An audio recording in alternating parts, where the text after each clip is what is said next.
While the movers and shakers continue to look toward a move to the Big Ten, the 2024 edition of the Seminoles, of course, on the practice field, looking to get better on the field for all of you. Welcome in here to FSU Live, right here at the Voice of College Football. We come your way at this time each and every week, so lock it in here. And, of course, lock it in with Big Game James Coleman, Den Media Group, and George Georgitis. The Renegade Report is the place to be as well. Hopefully Chris Frazier stopping by from Spear Addicts, but regardless, of course, Spear Addicts, a great support to us here at the Voice of College Football. Guys, what's going on tonight? Just hanging out, man. Getting the warm up, talk with you, and then I got to do my show. I didn't get a chance to do Big Games BS this morning, so when I leave you, I'll go ahead and do my own thing. All right. So is that going to be right after? People can look out for that at 7? Yep. Nice. All right. Before we cut loose here, we want to let everyone know that this edition of Florida State Seminoles Live brought to you by Robby Heck Music. We will hear a lot more about what Robby's got going on here very soon. All right, James, you were out of practice this week, huh?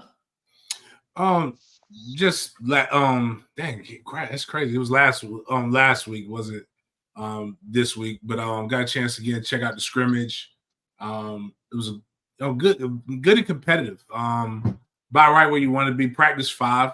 They're about as good as you could be for that. I mean, you're not expecting I think that's one of the biggest problems in the world, way the world is set up now. Everybody expects like the championship level reps like in April. Well, it's not what we need. We need to be peaking at the right time, which is the season. But right now, they look good. I'll tell you this: the offense moves differently when DJU is at quarterback than it does when Brock Glenn is there. And they had their times. DJU is not afraid to throw the ball down the field, which I think it's not that Jordan Travis was. Jordan Travis was just a little bit more deliberate with getting rid of the ball and doing those different things.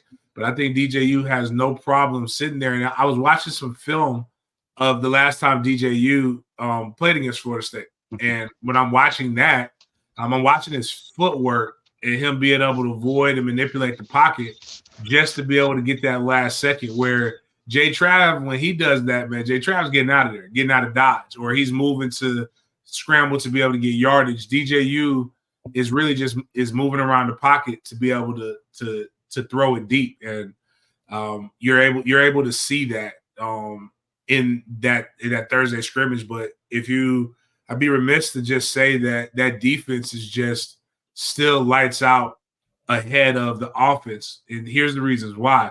You've got guys that have, I'm not saying these guys are going to be Hall of Famers or I don't know what they'll do in the NFL, but you've got legitimately 11 guys on that other side of the ball that will have an NFL grade when it's time for them to leave. The only one right now, speaking of next year, that won't have it is probably Conrad Hussey, and that's only because he can't have it because this will only be his second season. So, and it's also incredible considering that Conrad Hussey legitimately has not been on FSU's campus for an entire year. He was the summer enrollee because St. Thomas Aquinas doesn't really allow guys to early enroll. So, but you got guys with experience there where the guys on offense don't have experience in the system like that making plays. Like DJU, he just got there, still learning the playbook. Malik Benson still learning the playbook. You got Roydell, the running back, still learning the playbook. The offensive line is still there, but again, it's just a little bit different. But they had their moments where they look extremely good. It's just they're not polished yet. So I can't wait to kind of see. The Garden to Gold game is going to be a showcase, very situational. Nothing crazy is going to happen there, but you're going to see. I can't wait to see what those first couple practices in the fall and really one of those last scrimmages heading into the season, what that's going to look like. But right now, I believe they're on track and progressing the right way. George, what did you pick up this week that stands out to you? Yeah, no, I loved everything James said. I really agree about DJU. I believe this is the earliest Mike Norvell ever has held his scrimmage in the time he's been at Florida State in that fifth practice. Kind of the stories I've read, the people I've talked to, he's really kind of pushing guys, coaching DJU hard, coaching Marvin Jones Jr. hard, Patrick Payton, all these guys really hard, trying to kind of find the leaders. Who's going to step up and be those leaders? Kind of the difference this year versus last year is the experience. Last year, your number one returning production. This year, you're somewhere in the 80s. But that doesn't mean you don't have, I think Mike Norvell said 82 guys within the program returning this year. I'm hearing a bunch of great things out of pretty much everybody across the board about a Malik Benson, which goes to what James was talking about being able to DJU being able to sling that thing down the field. If you go back and watch that Florida State Clemson film from when we played him, I mean, he was laying that thing out there. There's one particular play where he gashes us for like a 65-yard ball in the air. So can't wait to see that happen. Maybe Malik Benson can take over that Ontario Wilson role from a couple years ago.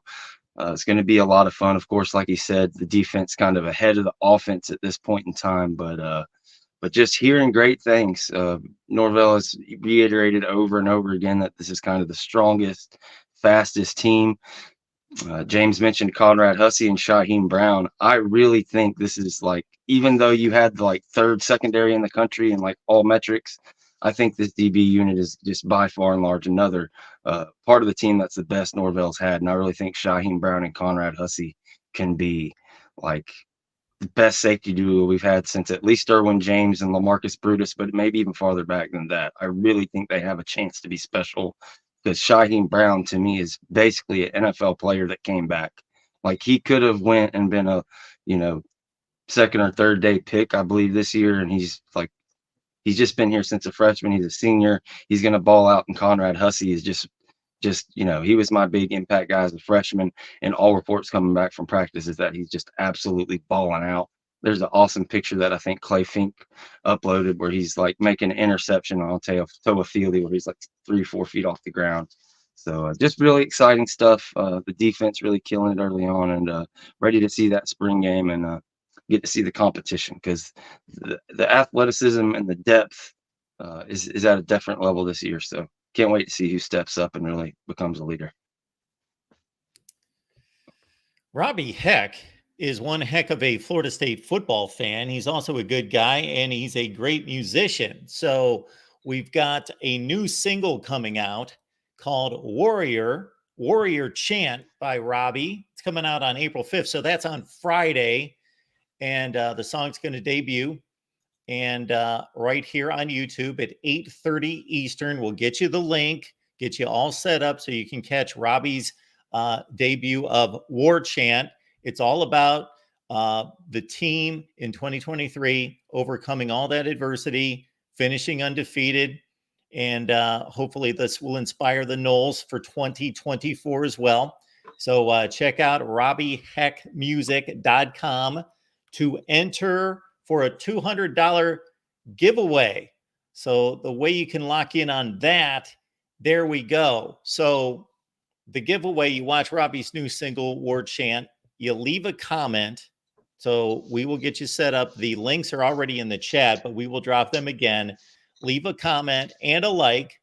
Download one or more of the clips provided in the links. And then upload to Instagram, Facebook, Reel, YouTube, whatever your selection there, TikTok, using the hashtags that you see right there. Robby Heck Warrior, FSU Football, FSU. And then you tag Robby and at Robby Heck Music. And the one with the most likes there will get the $200. So that goes on from April 5th through May 5th, everyone. And we will hit you up with that a little bit later in the show. Again, you can catch really everything that I just talked about down in the description section of this video.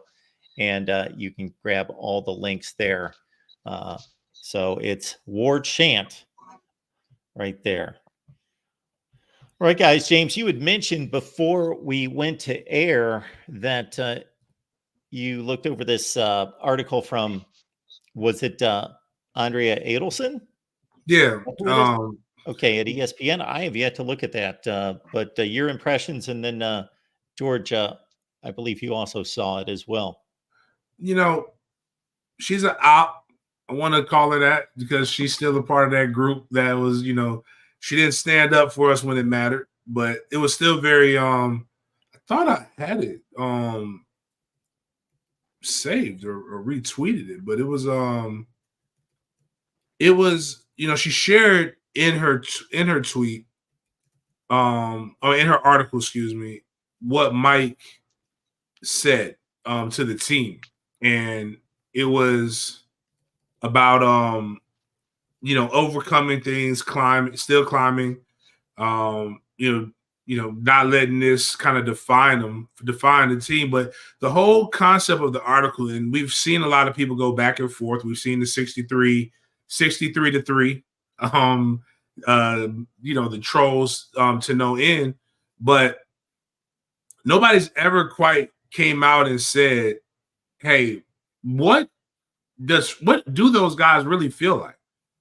Because that would have been a great article. The only things, and this is why I do believe that as much as like Kirk Herbstreit will give kind of a veiled attempt at an apology, or other guys, the reason why I think it still hurts so bad is that nobody ever tried to talk about what the other side was. Like, I'll use, for example, right now, you've got not even a fight back. And that's not just ESPN. I blame FSU media as well.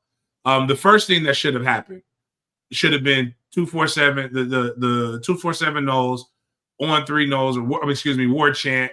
All these guys should have been like doing some pieces, not just asking the players what their initial thoughts were after the hurt, but like, what is life after that, picking up where you were placed at. And I say this like, I saw you kind of like, obviously it's the talk of the town.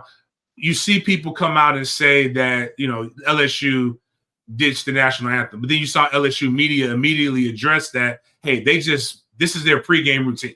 They weren't protesting. They just whether you believe it or not, somebody actually tried to speak from their side. You see Caitlin Clark, people say something about her complaining, but then you see somebody talk about the other side of her being a competitor. You see Angel Reese. I'm saying these things to say, like, I've not seen ESPN do anything other than say Florida State didn't deserve to be in it, which I think is a really good kind of not too little too late, but I thought it was interesting because even as a guy who was just mad that they didn't get a chance to go, I never thought about how does a head coach motivate his guys to go into a bowl game? How does he motivate them going into the next season?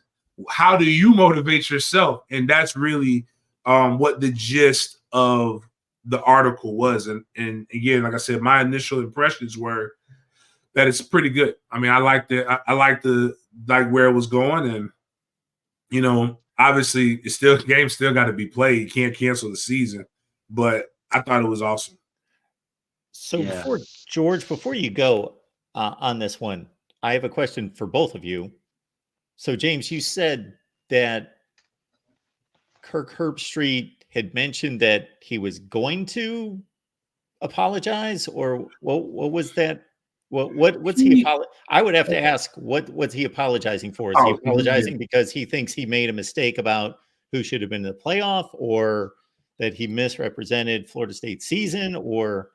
It was more so FSU fans light him up every time they get a chance. And he's like, I'm sorry if I've done anything to offend the fan base. That's not my intentions. He wasn't saying he's sorry for not thinking Florida State should have belonged. Okay. He's like more so apologizing because I didn't mean to offend you guys and for you to take it in the manner in which you took it. So that's kind of where that came from. But even then, it's still kind of I don't again, no FSU. I don't think he can say anything that's going to make FSU fans just like him all over the top. But I do think if they would have if they would have begun like, okay, Florida State's gone, they're out of it. It's not our job as an unbiased media source to defend or to attack what the college football playoff does. We can have a critique of what we think the teams are going to do in the decisions, but we don't need to back our decision every week. But I think if they would have led with what Andrea just did, I actually think it might not be as bad. He wouldn't get the vitriol. The problem is, not only did Kirk Kirk defended the decision like it was his decision to make at every given chance. And I even called, the only time I've ever called Kirk out was you said what you said. And he's responding to the guys with 20 followers. I'm like, bro, you said what you said. Stop arguing. Now I'm starting to believe you feel guilty because you keep attacking. Because, like, if you believe that they should, I'm only going to argue so much until I'm going to dead a conversation. Because we're not, and there's going to be, and he knows. I honestly believe that he's going to they're never going to forgive you. So there's no need to go back and forth. Just keep talking. And just like in any attempt, like right now, we're going to talk about FSU. And I guarantee you, I don't know what the over-under is going to be, but somebody's going to put 63-3 in the comments. It just happened. And I can't argue every time I see 63-3 and think that I'm going to change that person's mind. At the end of the day, it happens. So whatever. But I did like the article, long story short. Yeah, the part that, the key part of what he said there is Kirk feels guilty. So, okay, you feel guilty, but you're not apologizing. Basically, he feels guilty that he's getting held accountable for his decisions, because it was like, it's not a simple thing if it was asked, okay, what's your opinion here or there? The dude was on a literal political campaign to get Bama in there and get Florida State out. He tried to, his first attempts at apologies was saying, oh, it was just Jordan Travis's injury and all this stuff. But it started before the game Jordan Travis got hurt. So all that stuff it's just sour milk with Kirk. He's never going to be able to make up for it, and they're never going to, he's never going to do an apology that's going to suppress FSU fans. So he's just going to have to own it and get over it one day. Yeah, and as long as he does own his opinion, I don't have any issue with it. Like, his role is to give his opinions on college football, to analyze the sport on the field, and to give his opinions. And if he doesn't believe that Florida State should have been selected for the college football playoff, then that's his opinion. Now, you guys have obviously led his rhetoric down a path in terms of letting us know how a lot of his arguments didn't make sense because he spoke them after the fact. So that's another thing. Like, if he was on some kind of an agenda, then that's not the right way to approach his job. But if he didn't think that Florida State was one of the 4 best teams in the country, then certainly he has every right to state that as an analyst. Without a doubt. Again, it's not like you believe that this is the 4 best teams. Talk about the 4 best teams. I got you. No problem. But even in his defense of Michigan, and a couple of them it was about better quarterback play, but then we saw some of the worst quarterback play that we've seen in college. I'm with you, Mark. I think his job is to talk about college football. The problem is it's not even a problem. Like, I think he keeps defending himself, and there's nothing for him to defend. You said your opinion, just say it. The problem is he's like, oh, well, I like Florida State, but I just don't bring them up. Guilty conscience. Stop bringing them up. Like, forget what they say to you. Every day, Mark, you get the joke is this for you on a smaller scale. Everybody calls you, every fan base that isn't the one that you're currently doing a thing on, calls you a homer to that fan base. The worst thing you could do is go out and just keep defending yourself against the fan base. At a certain point, people are going to say whatever they want to say about you. And Kirk Herbstreit is a big boy. He has reached the top when it comes to this. We know Kirk Herbstreit. I grew up playing the NCAA video game, waking up at 8 a.m. on a Saturday. But when I went from cartoons to college game day, that's like, as a man, that was my growth as a man. Like, we know you got this, dude. Just, all right, that's what you believe. You said what you believe. Move on. But I also look at it from this perspective. Man, you also know that every day you comment about this, you got a blue check mark. You have millions of followers. What better way for you to get that little, like my check from Twitter ain't that big, but I don't have Kirk Herbstreit's reach. And my check from the other ones are bigger. But what better way to get you another quick $2,000-$3,000 that you can go spend on some BS? Let me mention Florida State in this bowl game thing, but nobody asked me about anything. And I know it is not just Kirk. And this is what I've told Florida State fans this well before this, when we were at our version of mediocrity and other stuff. We are literally a beehive or a wasp nest. And people know that if I go and flick it, I'm going to get all the attention and all the attraction that I need. And it's going to stir the envelope. So it is what it is at the end of the day. And nothing's changing. It's like arguing with a referee at a game. And when people are like, why doesn't the coach yell at it? Oh, yeah. Because in the history of sports, we have all seen the referee say, you know what? That guy cursing me out right now really is going to make me change my mind on the flag that I've thrown, and we've already moved the yards. At the end of the day, just, hey, ignore it. I know he's good at ignoring stuff, but I still like Kirk. I just think right now, I'm as a bully or as a guy who knows that it gets under his skin, like I would probably mess with him just because I know it. I know deep down it might not be the selection. Something about this bothers him. I don't know what it is that bothers him, but I know it does. And a lot of guys are going to continue to bother him until he just, again, gets over it, or we win or we get selected in the group of 12 this go around, which I told fans now, don't worry about it, get over it, because we win the ACC. It's in the rules now. Now, we may not get a bye week, but you got to put them in now. So, I'm still trying to find the Andrea Adelson thing, because I'm like, it was like, I can't believe, I thought I bookmarked it, but I didn't bookmark it. Now I'm starting to wonder if it was like the Mandela effect. Like, did I really see what I thought I saw? Because I can't find it anywhere. Yeah, no, he's definitely at the top of the list of ops, but that Andrea Adelson article was really good. She's no Heather Dinich on my list of kind of ESPN commentators I don't appreciate, but she didn't exactly beat on the drum. But I did love this article. The part that really stuck out to me that I thought that was awesome from Mike Norvell, and just goes to show the type of man that he is, the type of, you get the same guy from him all the time. He's just 100% truthful. When he opened up and he speaks about, signing days 2 weeks after the ACC championship and selection Sunday. I mean, you have no time. Coaches, as soon as those conference championships are done, they got to hit the road and go recruit.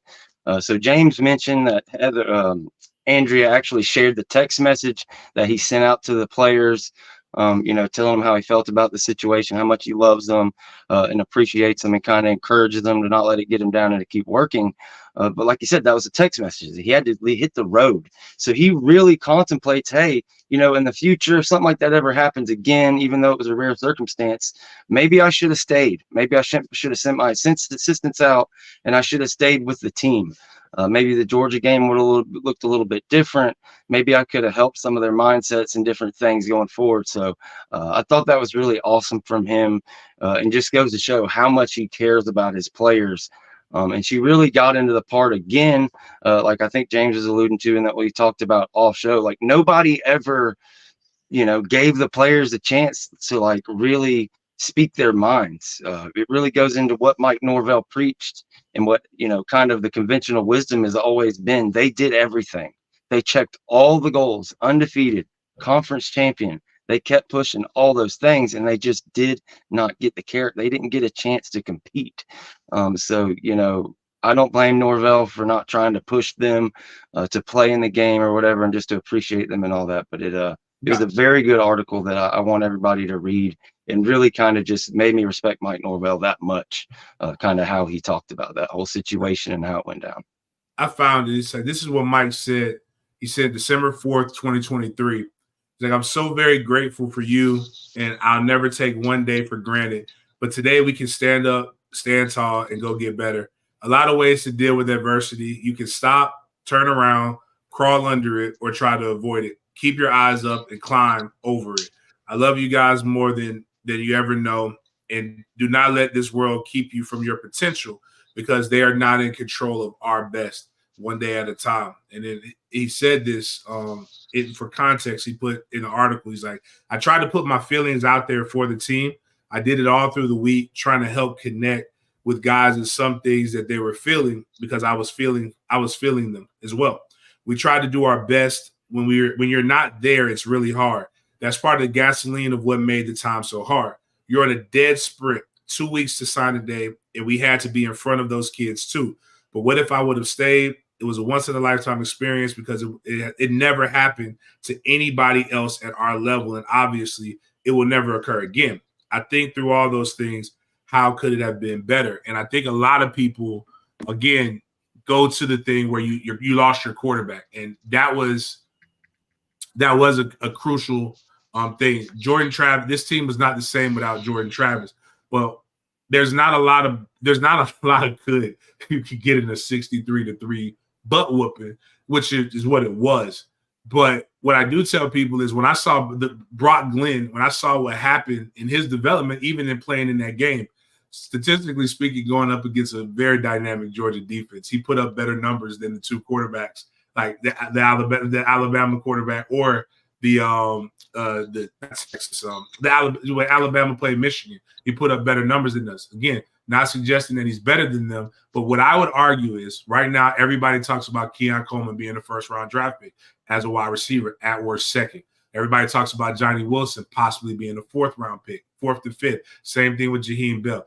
You'd be arguing idiocracy, or you'd be truly trolling if you don't believe, because from what you saw, that Keon Coleman, Johnny Wilson, and Jaheim Bell make a difference on that offense. They do. Same thing with Trey Benson. Trey Benson, when I went to the combine, the one thing that everybody said leaving the combine was this: these are NFL personnel, these are media members, this is this. After seeing all those guys perform, maybe y'all did get screwed. I didn't know these guys were that good. You don't have people write articles about 11 guys potentially getting drafted. You can't lose. I don't care if it would have been Georgia this year or Alabama or anybody. Nobody in one season can, without practice and being able to reload, can lose 11 guys before a game. Like, that's not how this works. It's very difficult. You're on your third string defensive tackle. You know what I expect to see an all SEC dude to do to the third string D tackle of any program? I expect to see him get ragdolled. I truly do expect that. And they're a good ball club. They're a good ball club that did not have any reason to hang their head, because they did something that Florida State did. They lost. They lost in the regular season. They lost when they had their opportunity to beat Alabama. Nobody's going to say if Georgia beats Alabama that Florida State would not be in that game. Instead, Georgia's loss made them have to put Alabama in, as well as the team that beat Alabama, which, again, no complaining to it. That's just what happened. But when you look at how fast the defense is, Renardo Green is there's only two people. There's two people ascending up the draft boards right now. They both went to LSU. That's Malik Neighbors, and I forgot the other wide receiver's name. I think it was Thomas. Very, very good wide receivers.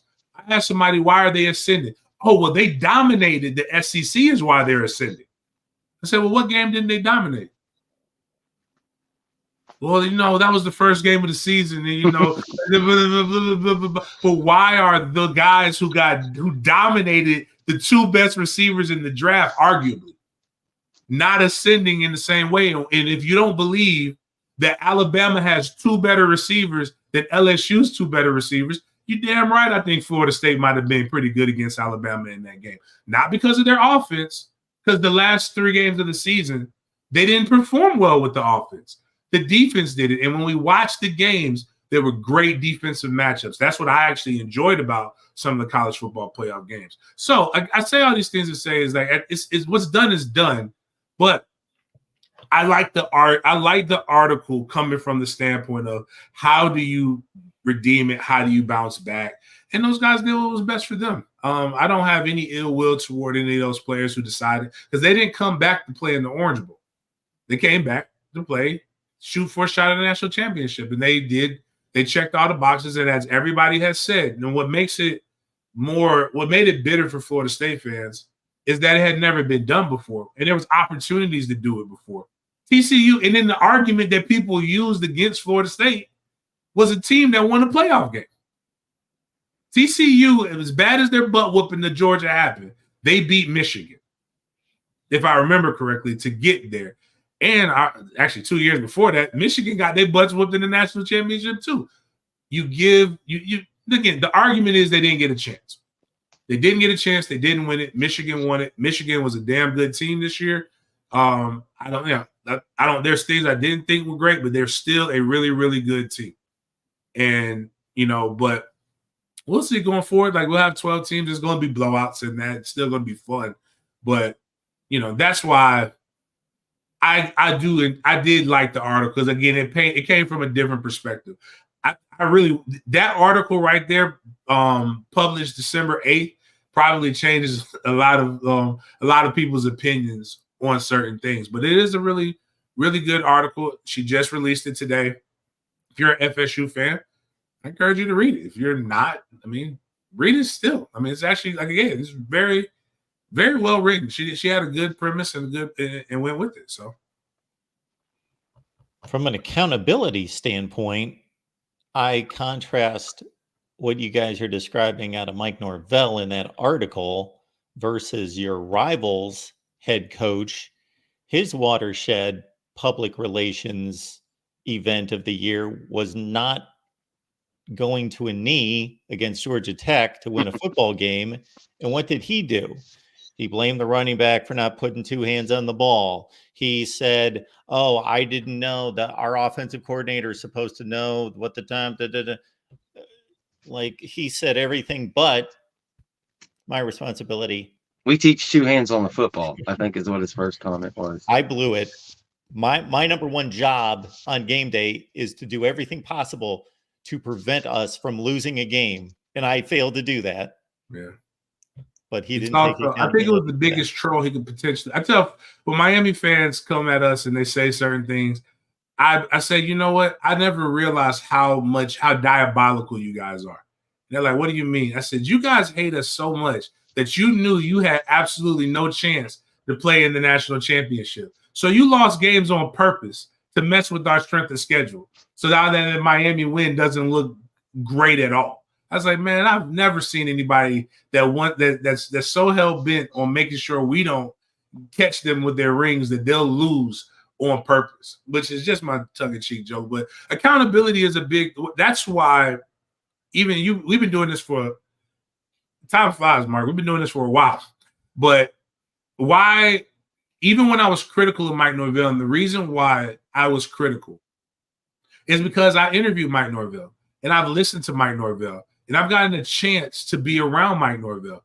And one thing Mike Norvell is not as a loser. Mike Norvell can tell you, like, hey, it stinks that we lost. Actually, it wasn't 11. We lost 12 guys right before 12 of our key players right before we played in that game. But he's like, we still coached the game, and I still had guys on that field, and there's still things that I could have done better. Like, that's like, he doesn't have that loser talk. When they were 3-6, he's like, man, you're right. He's like, that's not what I signed up for. I was like, y'all didn't bring me in to go 3-6. You didn't bring me in to go 5-7. And then what happened was he started winning. And even when they lost the 3-game stretch, I got to do better. I got to do this. Even though Mike can't help a guy throwing the interception. Mike can't help a guy dropping the pass. Mike can't do those things. But as a leader of men, at the end of the day, the buck stops with you.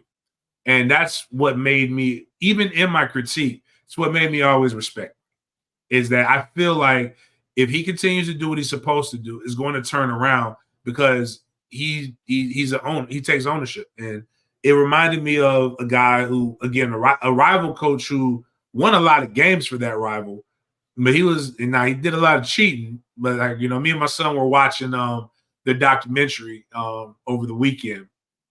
Is Urban Meyer.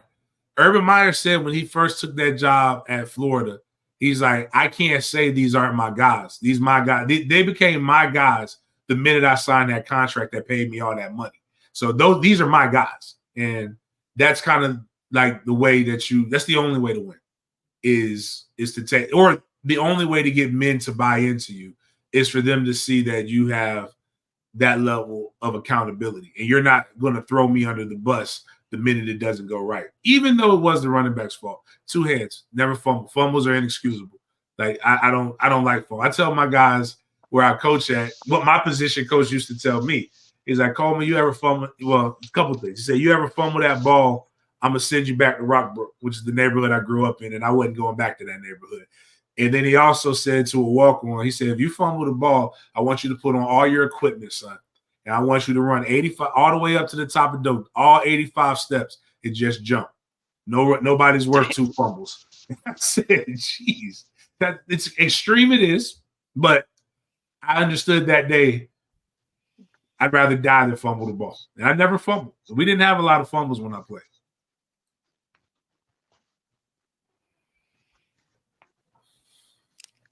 Yeah, my last comment with the whole decision about the playoff is I'm on record about 10,000 different locations saying this.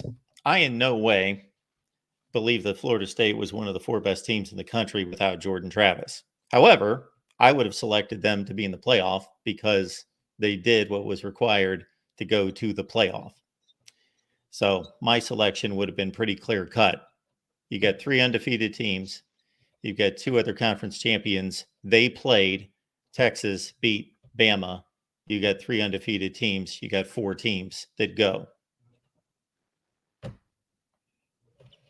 I think that's kind of to me, that's the simplicity in it is, you're not now, or just state your intentions before we start. Don't change the rules to fit the narrative that you want.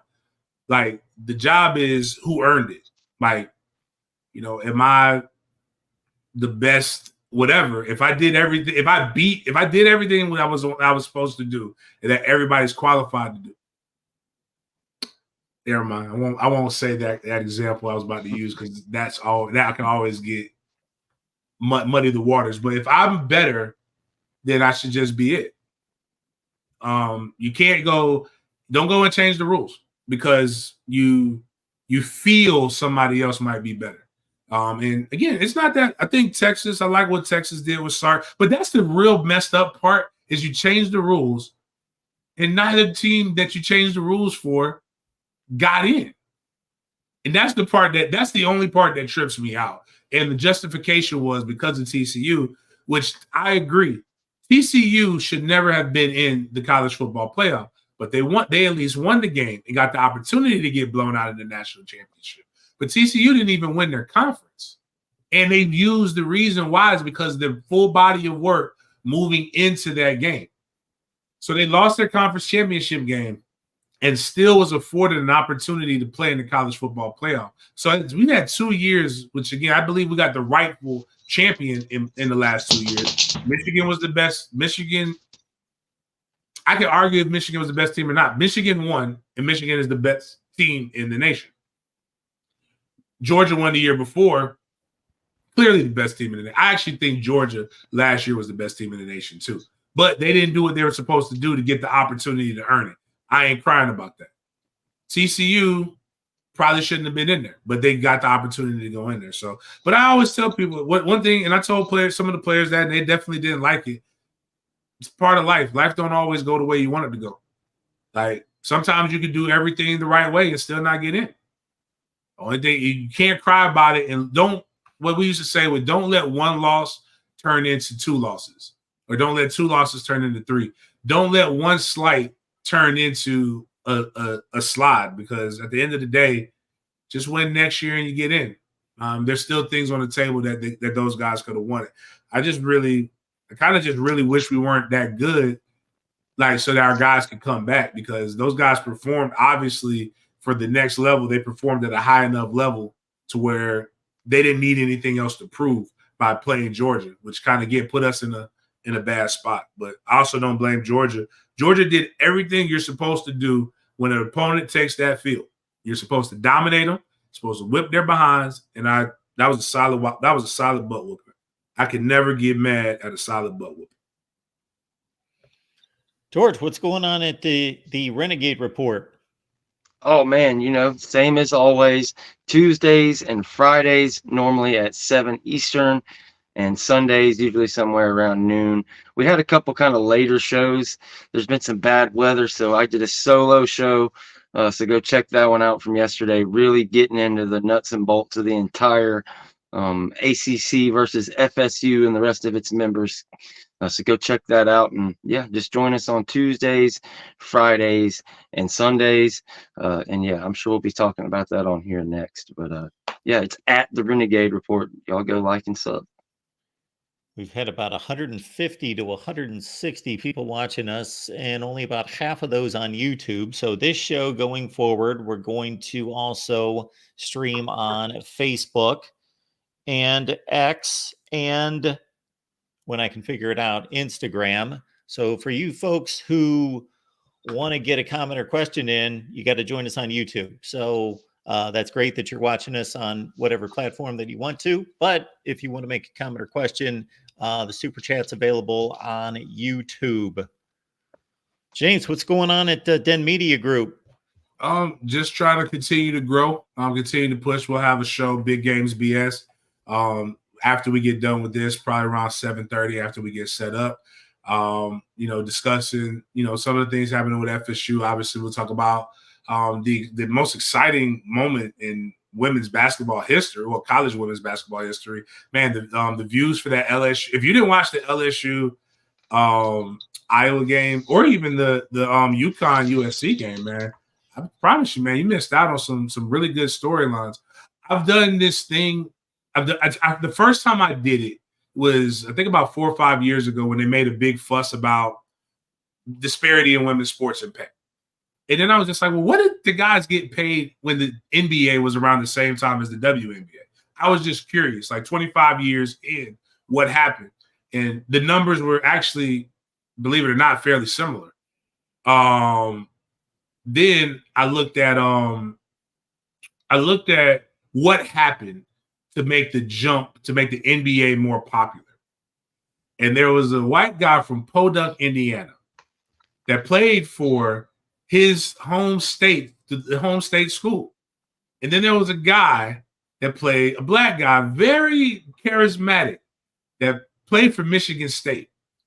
And then they went into the national championship game and they played against each other. And then from there, they both entered the NBA at about the same time. And then I was like, oh, crap. We just had a young white lady from Podunk, Iowa, that stayed home and played for Iowa.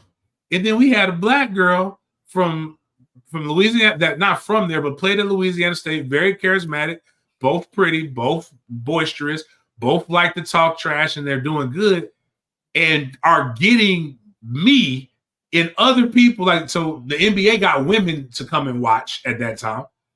And the college game has more guys watching than not women. Like, what's always been good. Whatever you say. I like it now. I couldn't name you 10 at one time women's basketball players. I can almost do it now. And if I don't know their name, I could be like, hey, man, that freshman girl from South Carolina is really good. I can at least point you in the right direction. I can name you I can name you 3 coaches now, where I could only name you a couple. The Tennessee coaches, their names escapes me from back in the day. And Jean has been good at UConn for a while. But like now, you actually probably can name all 4 of the coaches that are in the women's Final Four. We haven't been able to do that in quite some time.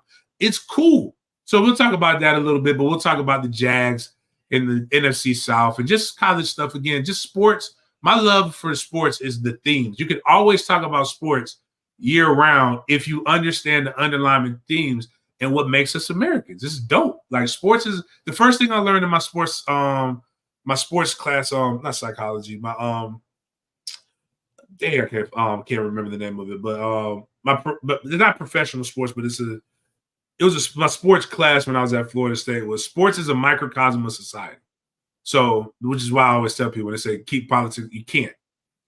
It's literally reflective of society. The things that we see with them, they're going through it, but just entertaining us. And it's just so much fun. The locker room is so much fun. So, now, who knows? In like 4 or 5 years, the girl Juju could be the female Michael Jordan from USC. I'm not saying she is, but she could be. She's really good. But like, it's crazy when it comes to all of that. And then there was some funny things that happened in the big three rivalries.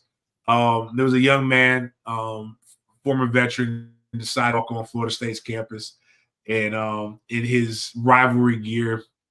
And then just some of the funny things that just happened. Like that because again, social media connects us all in so many different ways.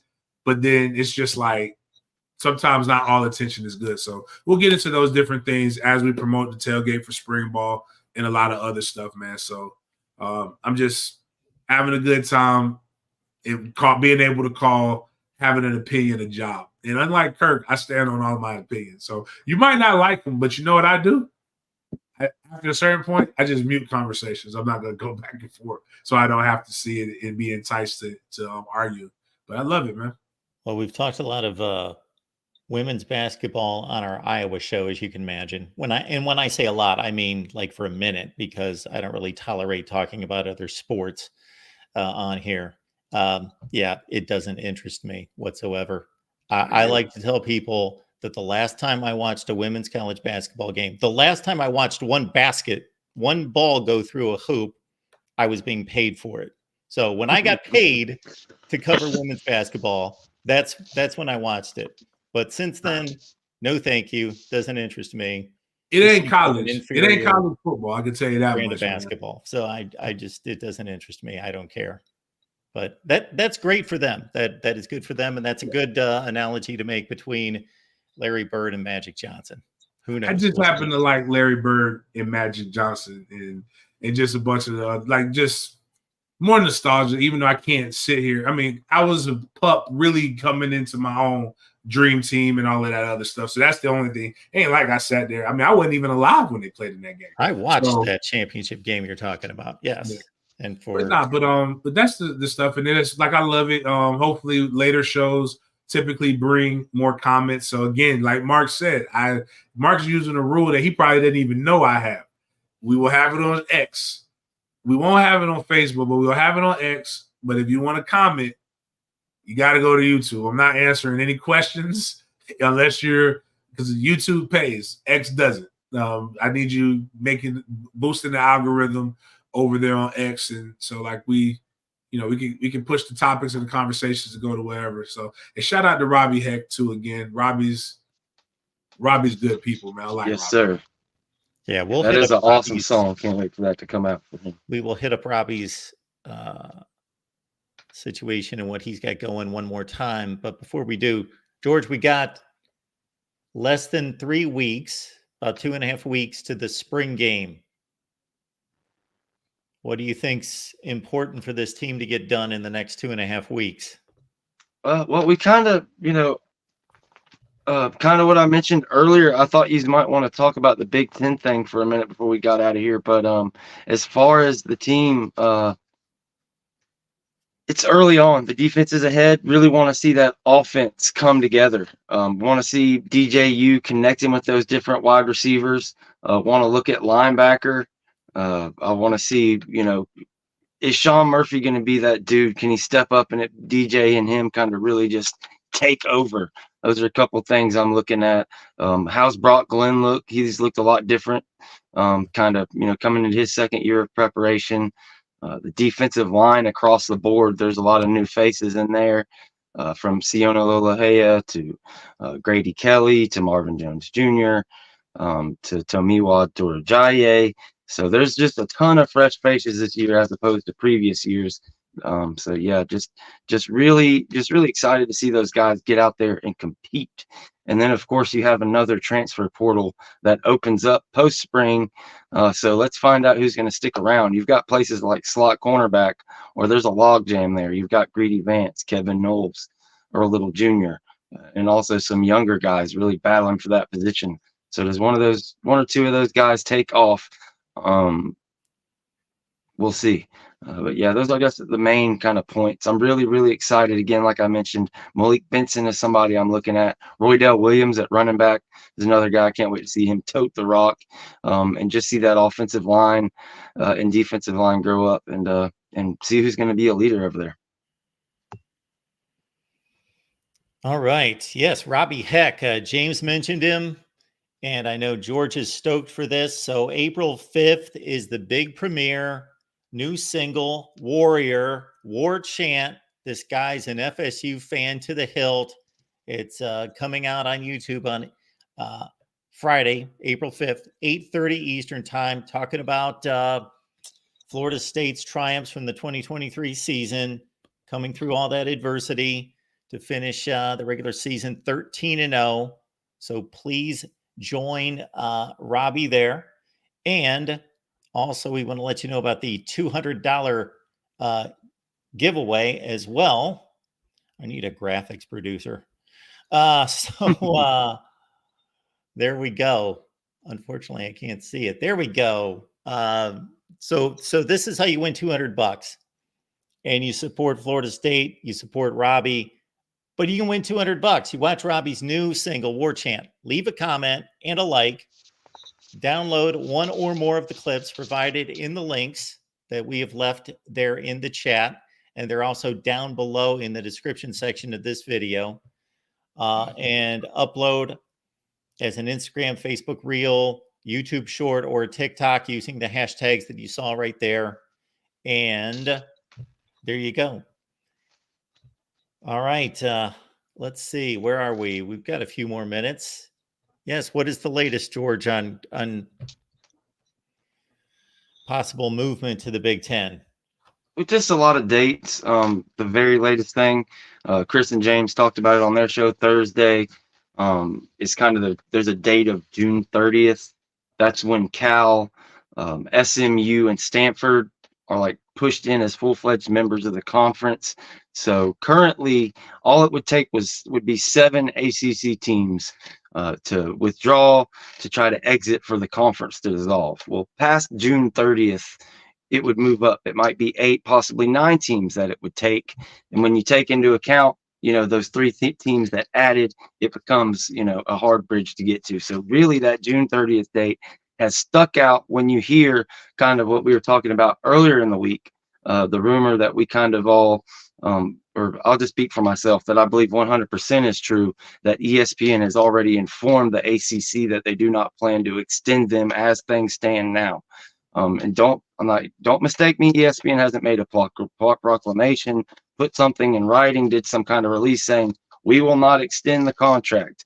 But the word is behind the scenes that the ACC has been let known, like they were in 2021 recently, that they will not be extending this contract through 2036 come February of 2025. And that's just because of what's going on. Clemson's taking you to court. Florida State's taking you to court. UNC, UVA, they've already made public their concern, and there's 3 other teams lined up. So there's a very big chance that all this thing could blow up, and kind of the writing is on the wall for the SEC or the ACC. If it's going to move forward, it's going to be a completely different kind of party going forward.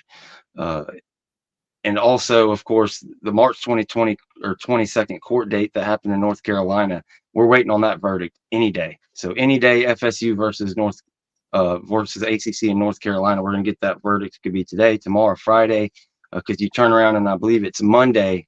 You have Monday or Tuesday is going to be your court date in Tallahassee, April 9th, where you're finally going to get a judge start to hear and apply those Sunshine State laws to the same exact case.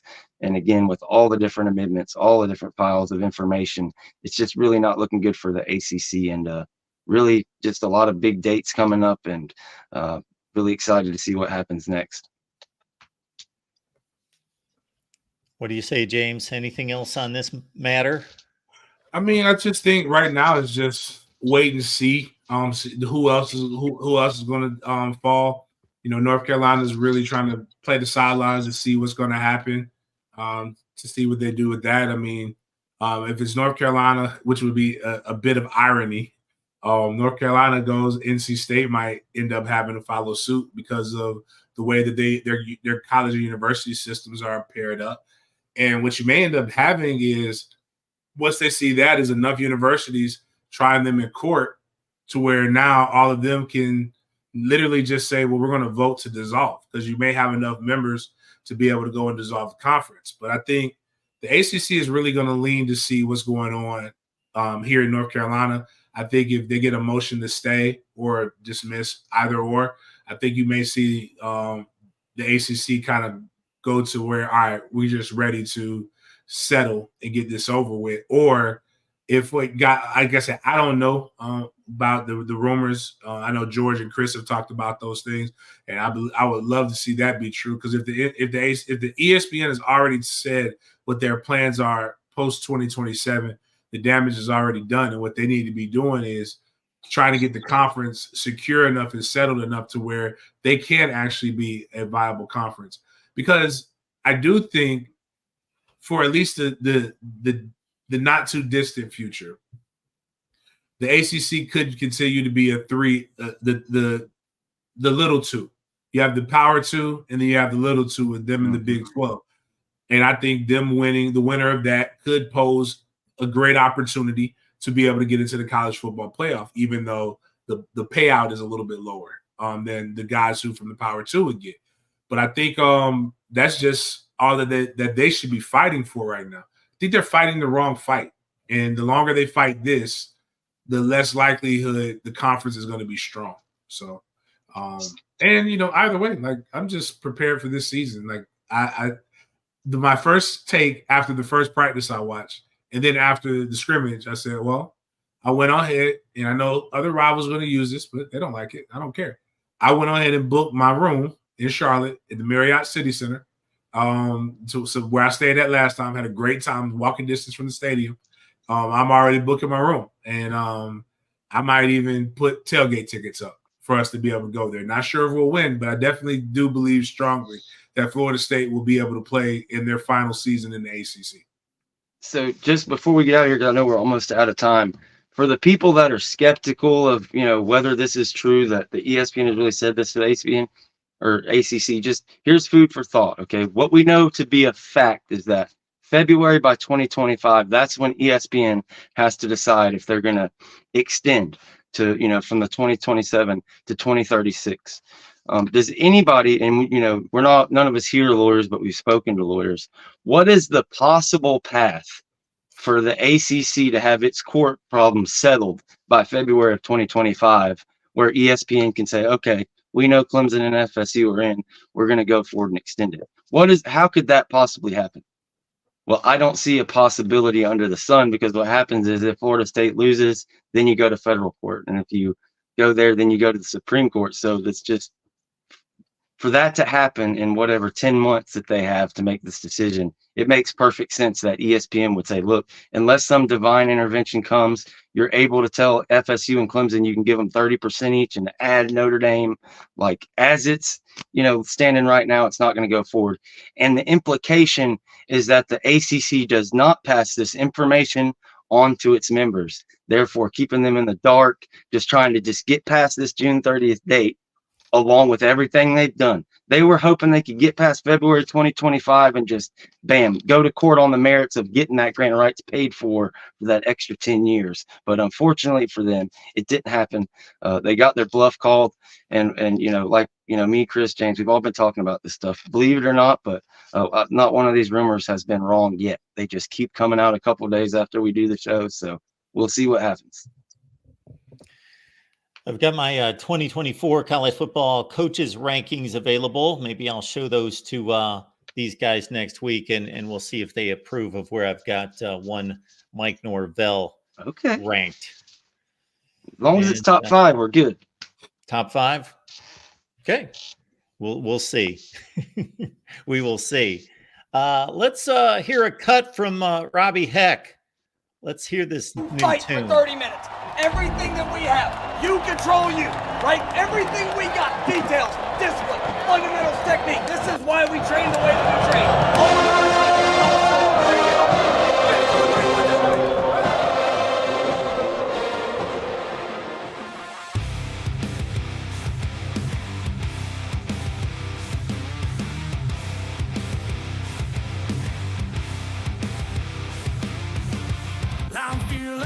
I'm fearless. Holy Spirit of God, come fill me. I feel it in my bones. This is my warrior song.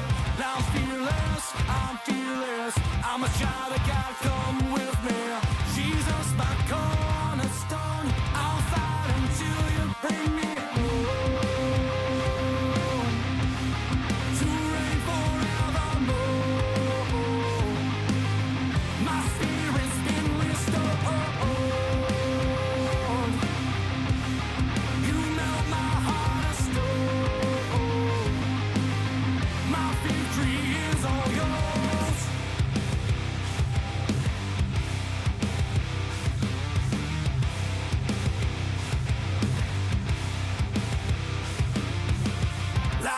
I'm fearless. Resurrection power released. Not walking dead no more. We are an army of one to reign forevermore. Your kingdom come. My flesh may fail you. All right. We will overcome. Ain't here to stay. Ain't gonna play. These worldly ways will pass away. My father saved me. No longer slave to that grave. Oh. He holds the keys to a destiny and chose to die to set us free. This solid rock I stand. There's freedom in my father's hands. To live forevermore. My spirit's been restored. Yeah, old Robbie's hell on that guitar for sure. All right, guys. I thought that was a 30-second clip, but that's good. Yeah, Good you stuff. gotta cut that. Well, All that was right. 30 I don't know. seconds. But, Oh, I can't figure out how to end it, but that's good stuff. Should be able to just click it again. Yeah, just pause it. Robbie, we appreciate you being here, man. And again, everybody follow those links that we've got down in the description section. We'll be back next week with FSU Live. See you next Wednesday.